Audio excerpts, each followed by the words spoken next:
Hello बच्चों, let's read the question. Germ pore is a region where the exine is.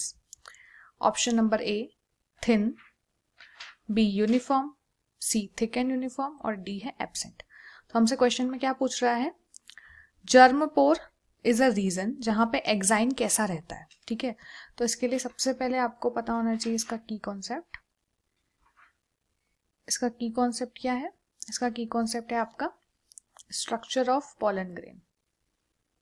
Structure of pollen grain, जिसके अंदर क्या होता है हमारा प्लांट का मेल गैमेट.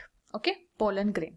तो इसके लिए हमको सबसे पहले पोलन ग्रेन का स्ट्रक्चर पता होना चाहिए. तो हमारा जो पोलन ग्रेन होता है वो कुछ इस तरीके से होता है. उसमें दो लेयर होती है. एक होती है इनर लेयर और एक होती है हमारी आउटर लेयर.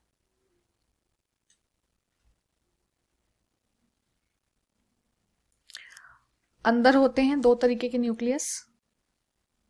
एक होता है वेजिटेटिव न्यूक्लियस,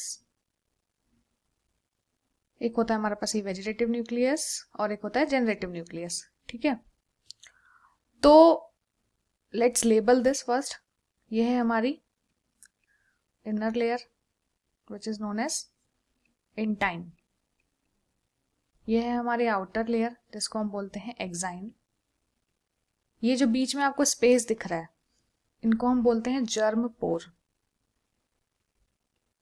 ये जो स्पिंडल शेप न्यूक्लियस है ये कौन सी न्यूक्लियस है? ये है जनरेटिव न्यूक्लियस.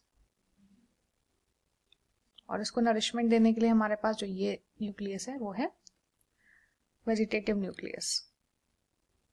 और इस पूरे सेल को हम क्या बोलेंगे? इसको बोलेंगे जनरेटिव सेल, इसको बोलेंगे वेजिटेटिव सेल. ठीक है, तो ये हमारे पास ओवरऑल पोलन ग्रेन का स्ट्रक्चर है. अब हमसे पूछ रहा है कि जर्म पोर जो जगह है, ये रहा जर्म पोर.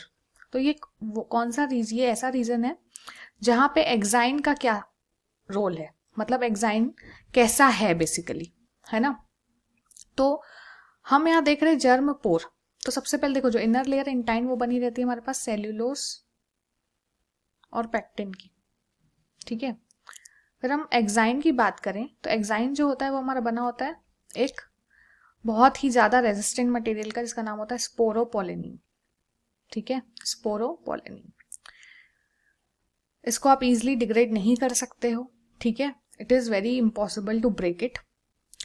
तो अभी हमको जर्म पोर दिख रहा है. देखो, पोलन ग्रेन होता है वो क्या बनाता है? पोलन ग्रेन क्या बनाता है? Pollen tube. तभी तो मेल गैमेट जाएगा ना. तो अब इसमें से, ये पोलन ग्रेन है, इसमें से मेल गैमेट को जाना है, पोलन ट्यूब बनानी है ये. तो पोलन ट्यूब बनाने के लिए उसको स्पेस चाहिए, तभी तो वो बना पाएगा ना. इंटाइन, अगर हम इंटाइन की बात करें वो सेल्यूलोज पेक्टिन की है, वो डिसॉल्व हो जाएगी. लेकिन अगर हम एक्साइन की बात करें जो कि बना है स्पोरोपोलिन से, जो कि बहुत ज्यादा ऑर्गेनिक रेजिस्टेंट मटेरियल है, इसको आप ब्रेक नहीं कर सकते. तो हमारी जो एक्साइन है वहां पे बीच बीच में ये स्पेस है. ठीक है, इसको हम बोलते हैं जर्म पोर.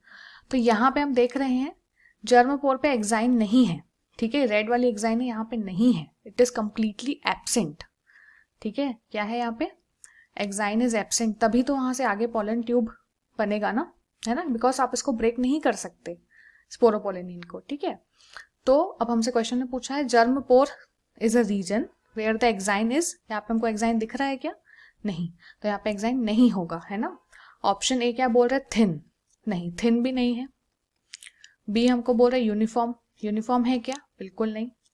सी हम देखें, थिक एंड यूनिफॉर्म, बिल्कुल भी नहीं, हो ही नहीं सकता. अगर वो होगा तो पोलन ट्यूब भी नहीं बनेगा. ऑप्शन नंबर डी बोल रहा है एब्सेंट. तो यस, जर्म पोर वो जगह है जहां पे एक्साइन नहीं होता, सो दैट पोलन ट्यूब आगे अपना काम कर सके. ओके, तो हमारा जो करेक्ट आंसर है वो option number D, that is absent. Hope you understood it well. Best of luck.